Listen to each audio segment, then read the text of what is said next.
기자 안녕하세요. 네, 안녕하세요. 네, 월요일을 활짝 열어주시는 신인규 변호사님 안녕하세요. 네, 안녕하세요. 정당 바로 세우기의 신인규입니다. 네, 요새 굉장히 바쁘시죠?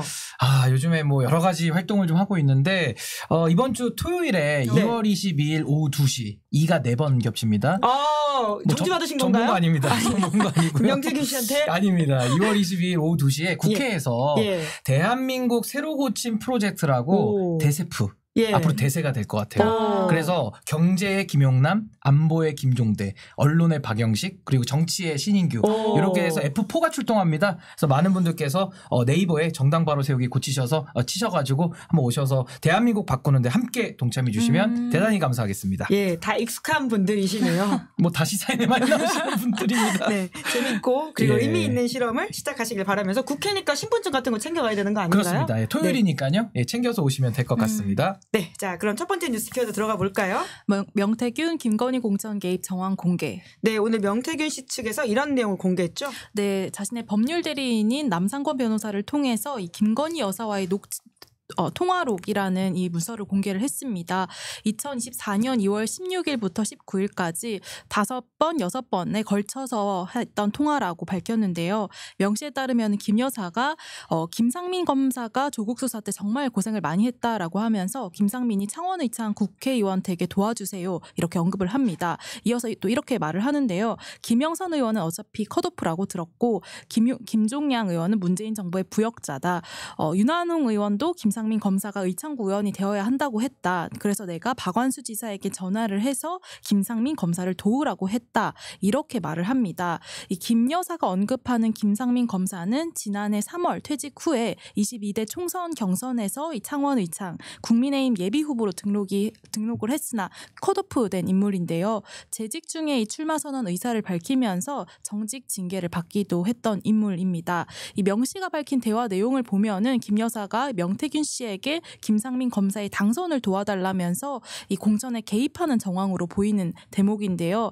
명 씨가 여기에 대해서 평생 검사만 하다가 지역도 모르는 사람을 공천 주면 이 총선에서 진다. 이 추세로 가면 110석도 넘지 못한다. 이렇게 지적을 하자 김 여사가 이철규, 윤한홍 의원이 보수 정권 역사에 이르 최다석을 얻을 거라고 그랬다라고 말을 하기도 합니다.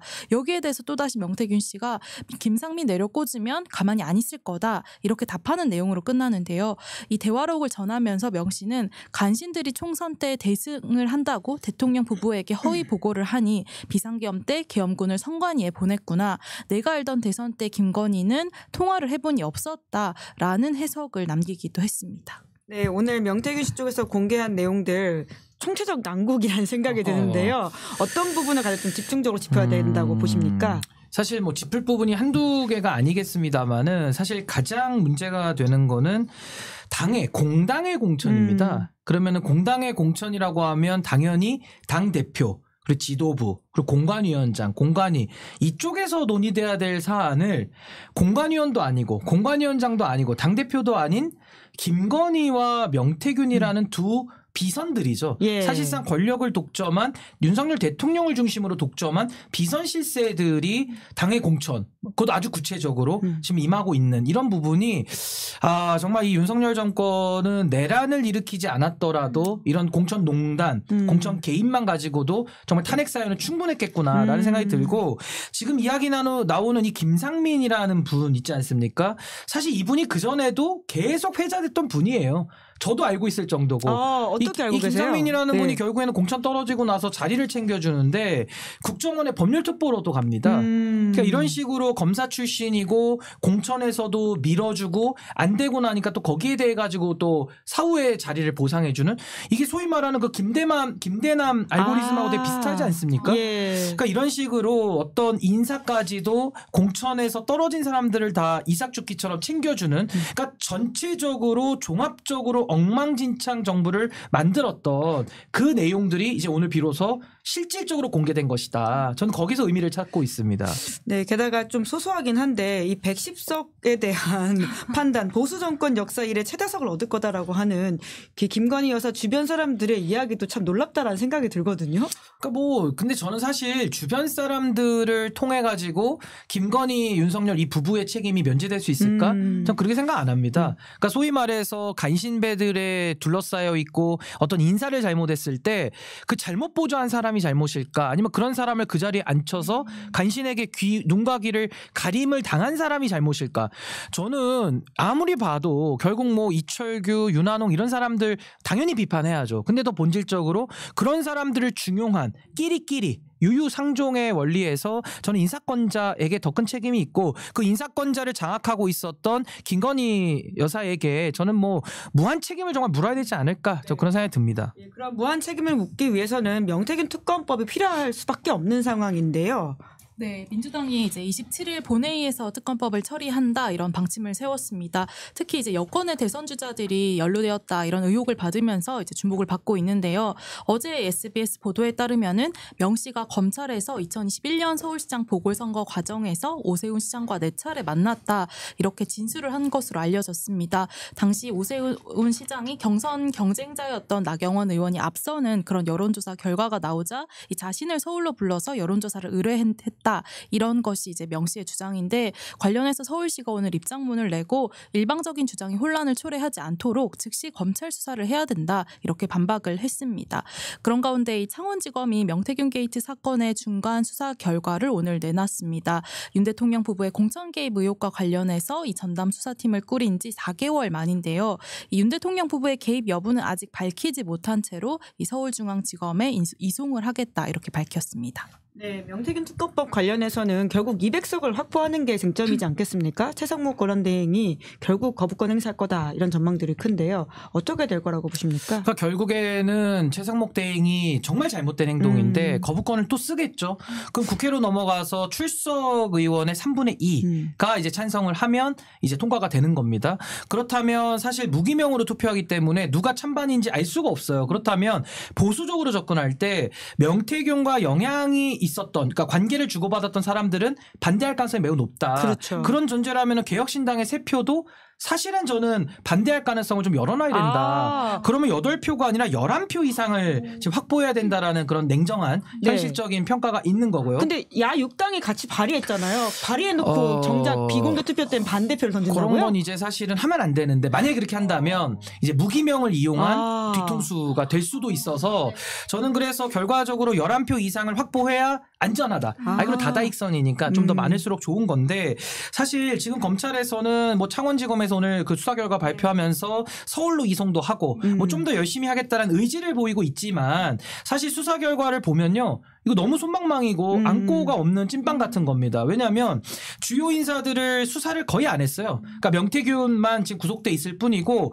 당시 김영선 공천 개입의 당사자라고 할 수 있는 김건희, 이준석 그리고 예를 들면 그때 당시 공관위원장이던 윤상현, 더 나아가서 지방선거로 확대하면 정진석, 또 앞으로 넘어가면 오세훈, 김종인, 또 홍준표 등등등 지금 정치인들에 대한 수사가 지금 잘 안 이루어졌거든요. 그러니까 예를 들면 정치인들 그 누구라도 그 개인에 대한 압수수색을 통해서 디지털 증거를 확보했다는 얘기를 제가 들어본 바가 없습니다. 그럼 이 수사는 거의 솜방망이라고 볼 수밖에 없기 때문에 전 특검은 필연적이라고 보고요. 전 특검에 대해서는 통과 가능성을 좀 높게 보고 있습니다. 그 이유는 어차피 지금 국민의힘은 윤석열 탄핵 파면 인용은 거의 기정사실이고 앞으로는 이제 대선을 준비할 수밖에 없는데 그 상황에서 명태균으로부터 부채가 없는 한동훈계와 김문수 쪽을 지지하는 사람들이 사실은 저는 찬성표를 던질 가능성이 매우 높다고 봐요. 그런 차원에서 오히려 김문수를 지지하는 사람들은 찬성표를 무기명을 통해서 던졌을 때 그 반란표라는 의미는 한동훈 대표 쪽으로 비난의 화살이 갈 수밖에 없거든요. 그러니까 무기명이기 때문에 다양한 조합의 투표가 가능하다. 그런 차원에서 저는 명태균 특검법이 이번에는 전 통과될 가능성이 매우 높다. 전 그렇게 봅니다. 네, 관련해서는 저희가 2부에서 봉지욱 기자, 이명수 기자 좀 더 깊이 이야기 나눠보겠습니다. 두 번째 뉴스 키워드 넘어가 볼까요? 네, 계엄의 밤 국회 전기 실제로 끊겼다. 네, 그러니까 2차, 3차 계엄이 실제로 있었을 수도 있는 상황이라는 거네요. 네, 어제 이제 민주당 내란 국조특위가 공개한 자료인데요. 지난해 12월 4일 새벽에 국회 본관 2층 창문을 통해서 진입했던 이 김현태 단장을 포함한 계엄금 7명이 지하 1층으로 내려가서 일반 조명 차단기와 또 비상 조명 차단기를 내림으로써 지하 1층의 일부 전력을 차단한 것을 확인을 했습니다. 계엄 국회에서 이제 계엄 해제 의결안이 1시 1분쯤 본회의에서 통과가 됐는데 약 5분 뒤에 일어난 일이었는데요. 전력이 약 5분 48초간 차단이 됐습니다. 관련해서 오늘 예정이 없던 국회 국방위가 소집돼서 열렸는데 김현태 단장이 나와서 윤 대통령이 아닌 곽종근 전 사령관의 지시에 따라서 단전을 시도했다라고 밝혔습니다. 지하 1층을 암흑천지로 만들었다라는 민주당의 의혹 제기에 대해서도 잠시 불이 꺼졌지만 암흑천지는 아니었다 이렇게 부인을 하기도 하는데요. 한편 곽종근 전 특수전 사령관과 또 홍장원 전 국정원 1차장의 증언에 대해서 여당에서는 계속 민주당이 회유를 했고 또 오염된 증언이다라는 취지로 공세를 하고 있는 상황입니다. 국민의힘 성일종 의원이 지난 금요일 기자회견을 열고 민주당이 탄핵 공작을 위해서 이 곽종근 전 사령관을 회유한 정황을 확인했다 이렇게 밝혔는데요. 지난 또 14일에 곽종근 전 사령관이 옥중 입장문을 발표하기도 했습니다. 민주당에 이용당했거나 회유당했다고 생각하지 않는다. 지금까지 모든 것을 사실에 기초해서 의사대로 판단하고 증언했다라는 이제 발표를 했고요. 또 사실 또 함께 좀 진행되고 있는 것이 홍장원 전 1차장의 흔들기도 계속되고 있는데 또 역시나 지난 금요일에 CBS와 JTBC 인터뷰에 나와서 강하게 반박을 했습니다. 그러면서 저와 곽종근 전 사령관의 공통점이 있다면 대통령의 지시를 직접 들은 사람이다 이렇게 강조를 했습니다. 네, 실제로 단전이 일어났다는 사실은 굉장히 놀라운 일인데요. 이 사건의 핵심은 뭐라고 좀 보십니까? 이 뉴스의 의미? 우선은 내란이라는 행위의 핵심은 계엄에 대한 해제 요구권을 헌법이 부여해서 가지고 있는 유일한 기관이 국회에 유리창을 깨고 들어가고 안에 있는 사람들을 끄집어내고 뭔가 회의를 방해하면서 단전단수까지도 지금 다 봐야 되는 이런 일련의 맥락을 통해서 봐야 되는데 저는 지금 국민의힘 쪽에서 또 대통령을 옹호하는 사람들이 가장 지금 심각한 오류에 빠져 있는 게 뭐냐면요. 공작이다, 회유다라고 하면서 증언자들을 압박하고 겁박하고 있거든요. 그럼 저는 만보양보해서 그분들이 공작을 하거나 회유한다고 전제하면 그렇다고 내란행위가 없어집니까? 그러니까 내란행위가 먼저 있었고 그다음에 탄핵이 있는 건데 순서를 바꿔가지고 마치 증언이 오염되고 공작을 했기 때문에 본인들의 행위가 정당하다라고 지금 주장하고 싶은 것 같아서 이건 말이 맞지 않는다. 아니 비상계엄 선포가 대통령 스스로 한 것인데 누가 거기에 대해서 공작을 할 수 있겠습니까? 그래서 저는 그 부분은 바로잡고 싶고요. 또 하나는 윤석열 대통령 지금 이야기를 보면 부하들 책임으로 떠넘기고 있습니다. 예. 내란죄에 대해서는 자긴 책임이 없고 곽종근, 홍장원 등등등의 부하들이 본인의 명에 항명해가지고 지금 내란을 일으켰다라는 거예요. 그러면 첫 번째로 본인이 임명한 사람들 아닙니까?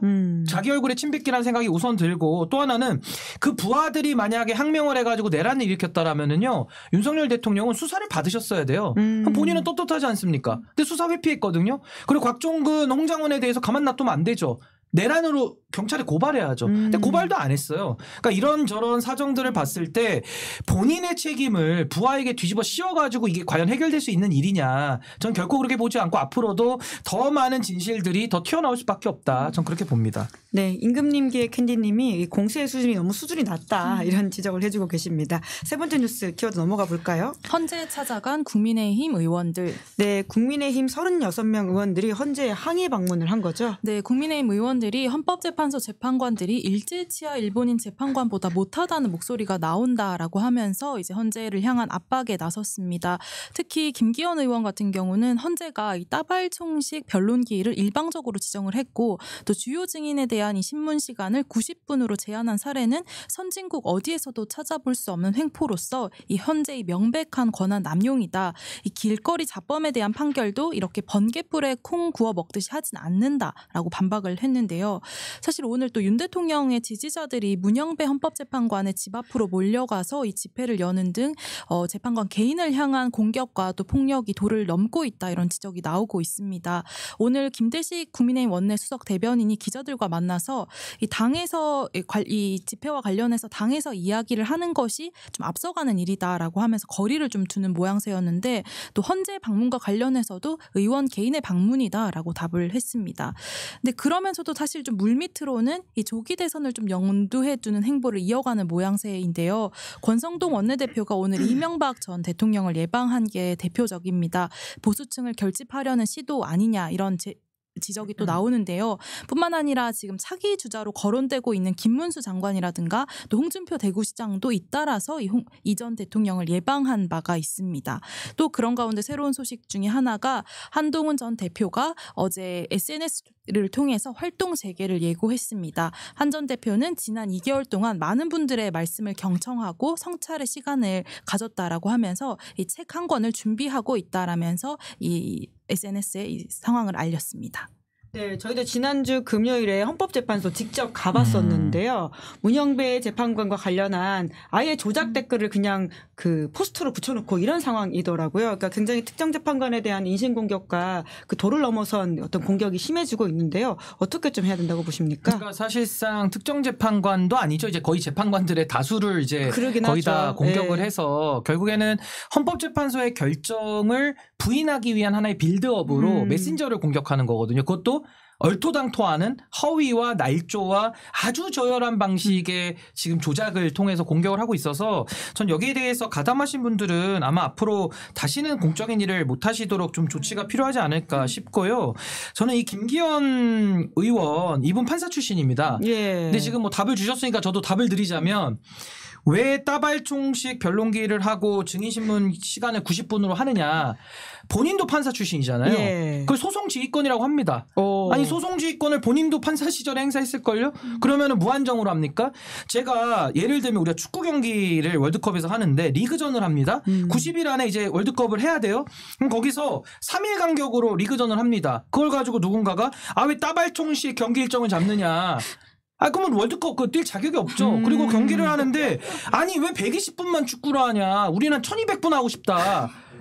이걸 병원 가야 될 수준이죠. 이렇게 축구 선수가 주장을 하면요. 그러니까 그런 얘기할 시간에 트래핑 더 하고 패스 연습하고 슈팅 연습해서 관중들 앞에서 더 좋은 경기를 할 생각을 해야지 시간 가지고 트집 잡고 경기 일정 가지고 트집 잡으면요. 이런 사람들 선수 자격을 박탈해야 됩니다. 그래서 저는 김기현 의원이 할 말이 없으니까 이러는 건 제가 이해는 하지만 이런 식으로 정치를 하면 안 된다. 지금 선을 넘어도 너무 멀리 갔고 너무 많은 선을 넘었다고 저는 봅니다. 네, 소송지휘권이라고는 어려운 법률 용어를 아주 쉬운 비유를 들어가지고 말씀해 대학교 주셔서 2학년이면 다 배우는 용어들입니다. 굉장히 훌륭하십니다. 자, 네 번째 뉴스 켜 넘어가 볼까요? 김성훈 구속영장 4일째 답 없는 검찰. 네, 아니 세 번째인데 아직도 이러고 있는 거죠? 네, 앞서 이제 2월 13일에 경찰이 김성훈 대통령 경호처 차장에 대한 구속영장을 세 번째 이제 구속영장을 신청을 했는데요. 나흘이 지난 지금까지도 검찰로부터 회신받은 게 없다고 밝혔습니다. 검찰이 이제 두 번이나 구속영장 청구를 반려한 바가 있는데 보안 수사가 필요하다 이런 이유를 들었는데 이후 경찰이 김성훈 차장과 이강우 경호본부장의 자택을 압수수색해서 비아폰과 개인 휴대전화를 확보한 후에 이제 구속영장을 다시 신청한 그런 상황입니다.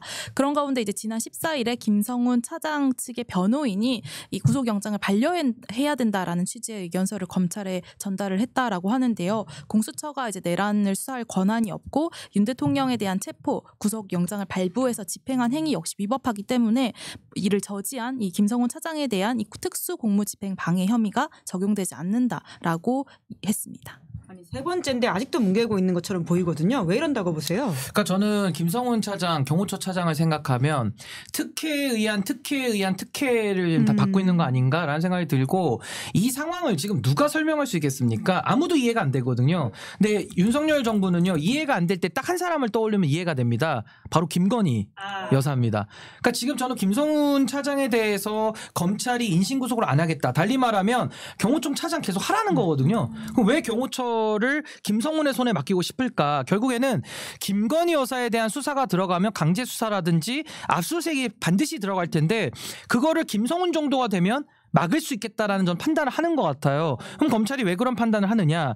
결국 검찰 수뇌부 중에 일부들은 김건희가 다치면 본인들도 같이 다친다고 저는 생각하는 거 아닌가. 그래서 본인들을 보호하기 위해서 김건희를 보호해야 되고 김건희를 보호하기 위해서는 김성훈을 시간 지연을 위해서는 반드시 경호처 차장 자리에 놔야만 하는 이유가 있는 거 아닌가. 저는 이거 외에는요. 김성훈 차장의 죄가 지금 싹 쌓여도 많이 쌓였는데 영장을 청구 안 한다는 거는 매우 이례적이라서 김건희 여사를 전 떠올리지 않을 길이 없다라는 생각이 듭니다.